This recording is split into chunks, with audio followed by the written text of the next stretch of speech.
I told him before the cameras came on, I said, I hate math. And I was expecting him to be like, oh, well, actually, if you look at the hydrolateral equation of the bicuspid and you divide it by 0, what you'll have is an equation that's parallel to the parasympathetical. Nah, he's like, yeah, I feel you. Math is a scary thing, I think, for anybody, especially the first time that you see it. And it makes sense if you think of it like a language. Okay. Right? Like explain that to me. If somebody walked in here and started speaking Mandarin, started speaking, some Chinese dialect, I wouldn't know what was going on.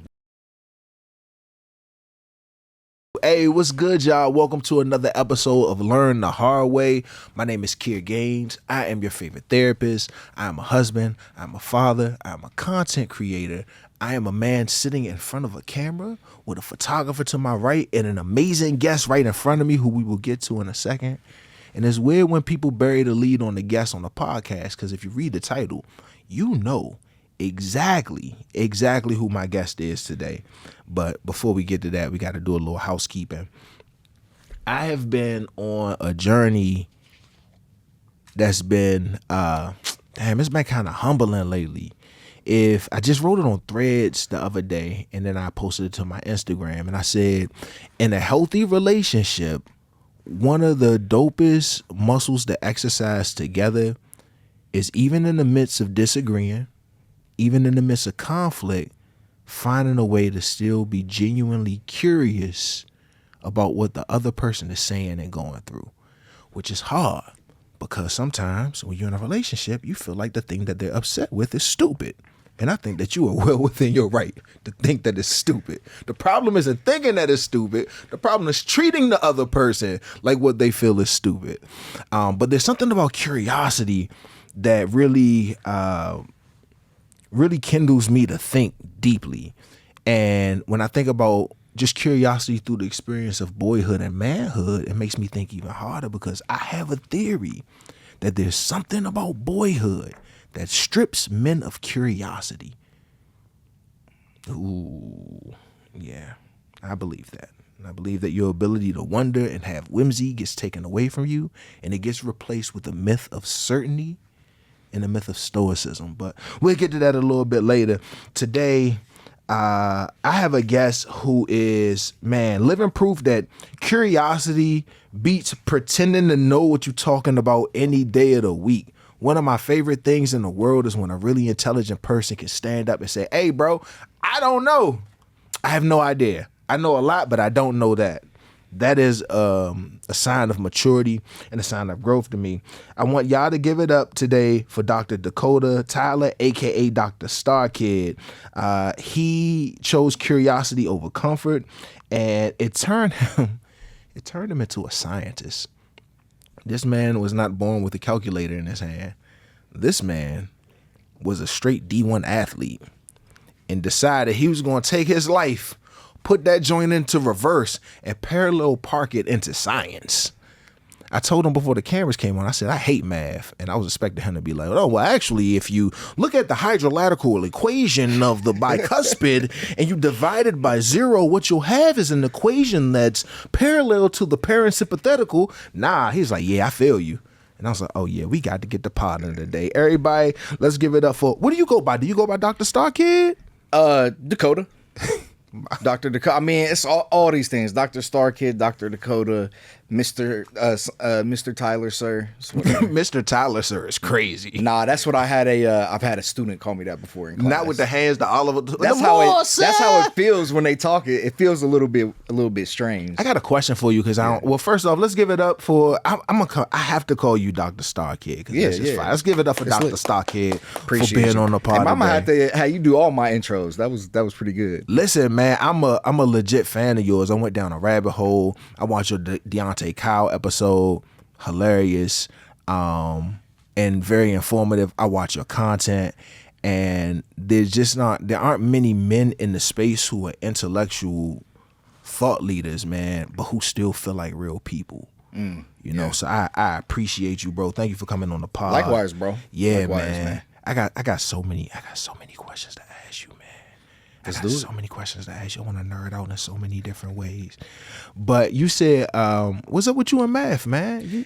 No, math is it is a scary thing, I think, for anybody, especially the first time that you see it. And it makes sense if you think of it like a language. Okay. Right? Like Explain that to me.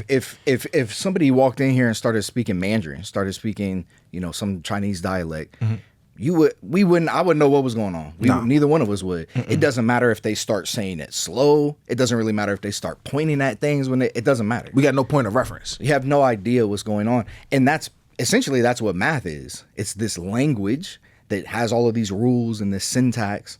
And if you haven't been exposed to that at a young age, which a lot of people who go into science do tend to be, they tend to have, more math focus or science focus when they're younger. But if you miss that window, it's as though you're coming into contact with a foreign language. Yeah, you're right, man. But as an adult, you can learn a foreign language. Here we go. People do that. People do that all the time. You're right. You can learn a foreign language. I think I have math hurt, so you got to forgive me for being bitter about it. Bro, I was there though. I'm with you. I played football. I didn't know anything about math, algebra, trigonometry. I went through this slow process of learning all that. So I'm 100%. I know exactly what you're talking about. That was me when I started this path. So I love it when the brilliant folks can relate.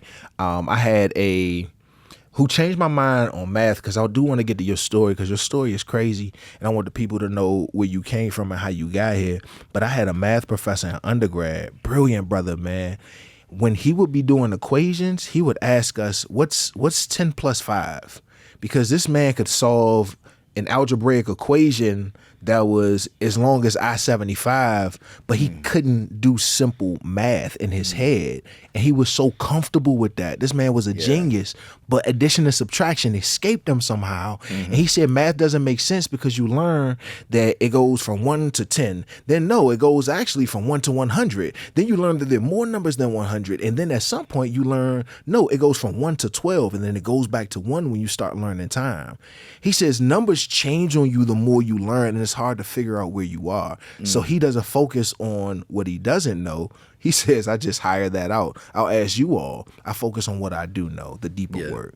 That made me feel more comfortable not knowing shit. Yeah, which is important, because you ask anybody, they'll tell you that they don't know everything. But all of us are hesitant at times to admit that we're wrong, to admit that we don't want to be seen as dumb. We don't want to be seen as not having the ability to understand something.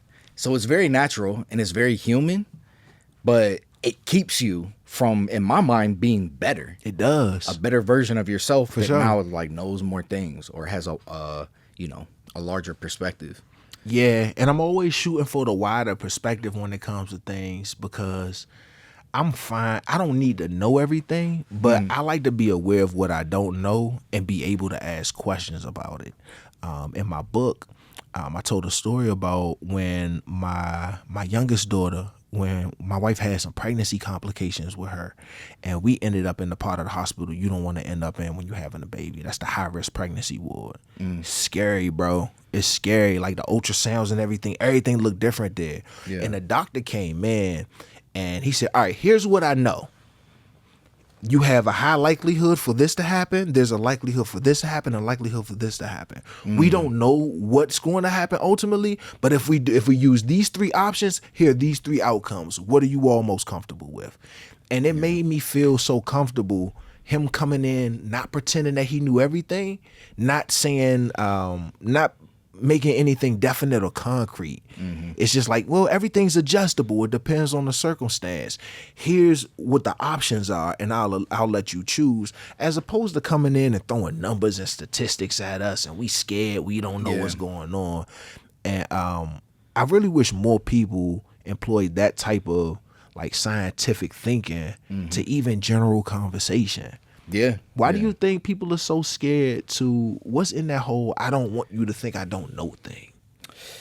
That's a good question. I think it's something that's deeply human. First of all, I'm glad you had that experience with that doctor. Yeah, and me that too. everything turned out well, and that you sounds like you got a cool lesson out of it. But when we think about the political leaders that are able to get the most support, amass the biggest following, they do the opposite, right? They always come in and act like they have the answer. They act like they know everything. Yeah. And I think that there's like something that's running under the hood in us all, where when we see that certainty, it's attractive. It makes it feel like, well, like, shit, I don't really know what's going on, but somebody does. That person does. And that it like feels good to know that there's this figure that has the answers. And nobody wants to be seen as incompetent. I think this is one of our deepest insecurities, especially as men, to be seen as like intellectually incompetent. And that's not the same as not knowing something, right? If you didn't, when you were born, you were a baby, you didn't know anything. Right, you're blind. It wasn't because you were incompetent, right? It wasn't because you were stupid or slow or anything like that. You just hadn't learned these things yet.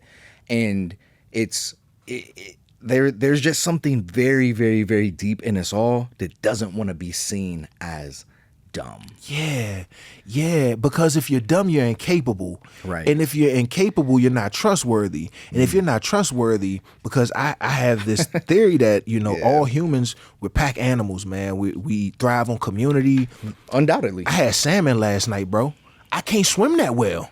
An animal that can't swim that well has no business eating salmon. You know what I'm saying? Yeah. So I'm dependent on society in order for me to have the things that I like, want, need. Yeah. And I think we have this deep fear of being kicked out of the pack. And if I'm not useful, if I'm not capable, I'm going to get kicked out of the pack. And that can manifest in a whole bunch of different ways. Yeah. But one of the ways most topically that it manifests, at least in my mind, is is not knowing. And I want to get to your story because your story is about not knowing and saying, hey, your story is about peaks and valleys because you knew exactly what it is you wanted to do. Yep. And then something happened and then you had to change everything. One of the things that sticks out in my mind is like when I go to the barbershop and, you go to the barbershop, you talk about the same like 5 things. Mostly it's going to be sports, dating and romance, politics, that type thing, maybe movies and stuff like that. But I'm an avid, I had Ryan Clark on the pod and I told him, I was like, Ryan, see, I'm a football nerd, bro. Like it's real bad. Like height, weight, college, yeah. Who your offensive coordinator was in college. Yeah. I go deep with it. But basketball, man, all right. Can we have a vulnerable moment, Doc? Let's do it. Can we be vulnerable? Yeah. I used to be a huge basketball fan. I stopped watching like in 97 and I came back and the game was different. And I'm trying to get back into the sport. Yeah. And why you stop watching? I think football I'm a one-woman man, and football started taking over, and I couldn't focus on both of them at the same time. Got you. So basketball had to let her go, man. Yeah. And I came back, and the sport was different. Like I left with Sam Cassell and John Stockton, and Karl Malone, and I came back to like the early LeBron era, and it was a different sport. Yeah. And so we in the barbershop, we talking basketball. I don't know all the players anymore. So they just be talking and talking. And like at first, I don't know why I just couldn't admit that I ain't know. I'm like, yeah, because if KG were to play the 2 and do a full court press, then maybe, there'd be an ISO in the trade clause. It was bad. And then after a while, I was like, bro, you trying to talk ball, but you don't know what you're talking about. And it's that's just the worst, funny, bro. Yeah, yeah. I didn't, and it took me a while to be able to be the one to say, "Hey, I don't really know." And then like I started becoming a therapist, and I get on podcasts, and they start asking me questions about stuff. And there's this assumption when you are been exposed to academia, or if you're of a certain intellect, you're supposed to know everything. And on podcasts, I be telling people now, oh, that's a better question for a sociologist. Oh, that's a better question for a psychologist. Yeah. I'm not a psychologist, I'm a therapist. I don't know everything that they know, but I can give you my idea of what I think it may be. Yeah. Do you think with you being an astrophysicist, do you think that even now you feel in the back of your mind like a little bit of the, I might not know this 100%, but let me fudge it a little bit. Let me finesse it a little bit. I would say that Well, first of all, I have to revisit things all the time. Yeah. I may make a video about something and somebody asks me a great question, which I love, by the way, because good digging into information should always lead to more questions. Always, sure. no matter what it is. Just like journalism. Exactly. Sure. Exactly. It always should. It don't matter if you're in therapy and you're talking to people and you get somewhere, you should have like 8 other avenues of other places that you could get to. Same thing with science. I may discover something about a planet and figure something out, and maybe it's something that we didn't know before, and then that should lead to a bunch of other questions. Well, why didn't we know that? Why didn't we suspect that? What in our thinking disallowed us to predict that was something that could even happen? And so I think that digging should always lead to more. Now, when people ask me a question that I don't know, I'll just go. I have, textbooks in my house. I'll go read them. I'll look back through something. I'll look up, the latest research or whatever. I try to not just outright bullshit, but with what I know, sometimes I could say, oh, well, this kind of makes me think of this other thing, and this may apply here. It may not. I'm also really intentional about saying, well, here, this is my opinion, right? Like that's the scientist in you. Yeah. Yeah. It's like, this is what we know. And based on what we know, this is what I think. But I want to stress that this is my speculation, even if I do think it's grounded in some evidence. But I'm not God, and no scientist is, and nobody is.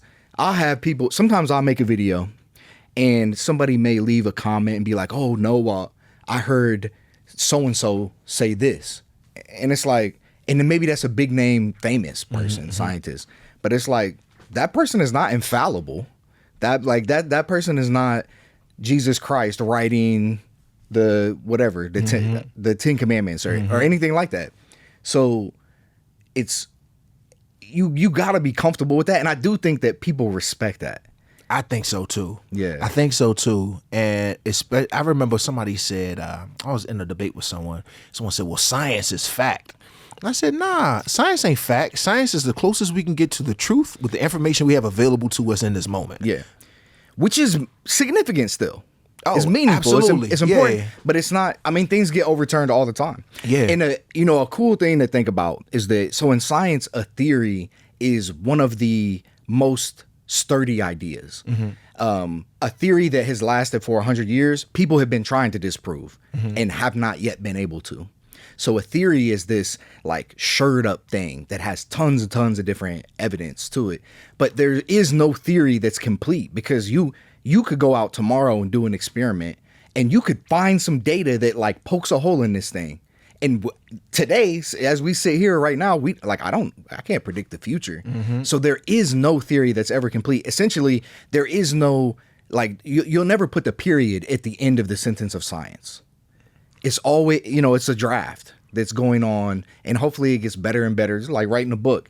You never gonna get to a place where that's said and done, and you know what I'm saying, and we can dust off our hands.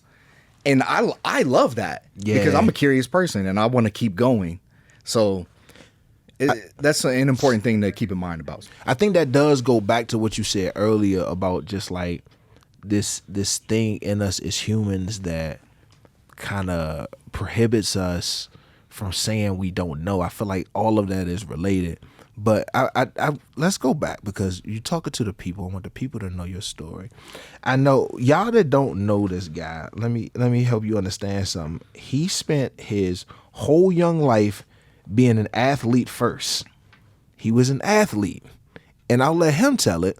But this man decided to look up how to become an astrophysicist, and he did it. That makes no sense. You know that, right? Like that's a preposterous story if someone was to write it, and that is your real life. Yeah, it does make sense though. I'm gonna tell it a slightly different way. So yeah, grew up, always wanted to play sports, wanted to be LaDainian Tomlinson, Terrell Davis. These were the running backs I wanted to be, and I was decent. I got a scholarship, University of Kentucky, and that was all I ever wanted. And I was locked in. You know what I mean? When you trying to take sports to a high level, it's controlling the way that you eat, the time you go to bed, whether or not you're going on vacation. the friends that you have, because there's going to be other people who are thinking the same way. And I got hurt, and as I was rehabbing, What injury did you get? Tore my ACL and my meniscus, and then I had some complications during rehab. So 2 knee injuries same time. at the same time on the same leg. Yeah, meniscus, ACL, same time. Then I retore my meniscus several more times to the point now I don't really have a meniscus. So it's just like bone on bone. Luckily, you don't got to run to be an astrophysicist. And it was while I was hurt. So mind you, this is all I've ever wanted, is to do this thing. And I have a deep, intense I feel like that's my purpose. You know what I mean? I feel like that was my destiny. And when I lost that, it literally feels like the world's over. Like the universe is done. My life at 22, 23 is over just like that. And it was like in that despair where I had no idea what I was going to do. I had, it seemed like a lost cause. I started watching these documentaries, astronomy documentaries, and I got captivated at the idea that, the stars that you go out and look at night, you maybe look up and you really think nothing about it. Almost all of them have their own planets. Mm-hmm. And, we got 8 planets in our solar system. They may have a similar number. They may have more, may have less. But there's like all these other worlds out there. And both, I think, figuratively and literally, it like opened my mind to this vast universe when it felt like mine was just disintegrating before my eyes. And I just kind of realized, like, actually, the universe is not ending. That's how I felt. That was my perspective. But it may be infinite. Like there's so much more. And that reframe for me, I think it first of all, it ignited my curiosity, which you said sometimes at a young age, especially as men, our curiosity can get eroded away. Oh, absolutely. Yeah. And almost deliberately from a societal perspective. Yeah. Yeah. Well, a bunch of young curious minds are going to be trying to figure out what's going wrong. Why is it going wrong? How can we fix it? Is that that's maybe not something that you want all of the young men in the society to do if you are the one with power, if you are trying to keep things at status quo. Oh, you the way that it is, right? Yeah, you part it now. But you mentioned this earlier that we're pack animals, and you started to touch on some of these like evolutionary psychology things where you and me, if we're going to survive, I don't need to know how to do everything that a human does. If it's us two, I could do half and you could do half. And if we got a whole village, we can all do 1/20th or whatever. And there's something else that I think that's where our curiosity comes from, is that, we like opened our eyes and we see this world that we live in, and we don't have many advantages compared to other animals. We're slow, we're weak. The best male athlete, female athlete, compare them to like a grizzly bear, or a orca. You know what I'm saying? It's not even close, right? I mean, a dog, like a dog that's like 50 or 60 pounds, I feel like could tear me up in a one-on-one. But what we did have was curiosity. We could like figure things out, and so there's this deep, innate curiosity that if we don't ignite and use and apply, I think that it like causes us to almost malfunction, where you may be feeling like more depressed or more anxious, but you're not like curiously engaged with something in your life. And I feel like that's natural for all of us. So I was curious about the universe. I literally Googled it. This is before ChatGPT, right? So this is old school Googling. You remember. I know you remember this. I do remember. Old school Googling. I'm like, okay, so how do you become an astrophysicist? Watched Neil deGrasse Tyson. He hosted that guy, man. Cosmos. Did you watch Cosmos? Every episode. That's what got me into astronomy. Every single episode I watched. It's so good. It's so good. They got this like beautiful score to it. Yep. The visuals are. He on a spaceship and he's illustrating exactly what's happening as he's explaining it, and the voice is real listenable, and I love that. So dude. good. So good. So I see that and I'm like, well, you know, how do you do that? How do you become an astrophysicist? It's like, okay, you need a PhD, grad school. So I just graduated from Kentucky. That's what you do before grad school. So I just called up a grad school and was like, hey, I just graduated. What do I have to do to get in the graduate program? And this Russian professor, he's like, well, you need multiple years of calculus. You need physics. That's a good Russian. It's accent, good. Right? It's pretty good. Yeah. Hopefully that don't offend nobody. But I didn't have that. I didn't have any calculus. I didn't have any of that. I have never taken physics before. So then I called the undergrad department and was like, you know, what would it take to get in there?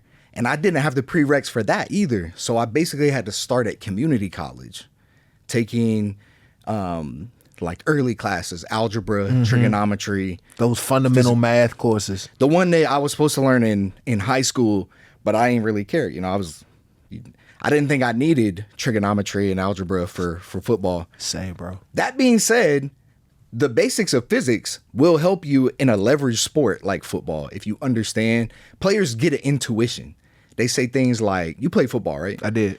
They say things like low man wins, right? That's physics. Keep your feet moving.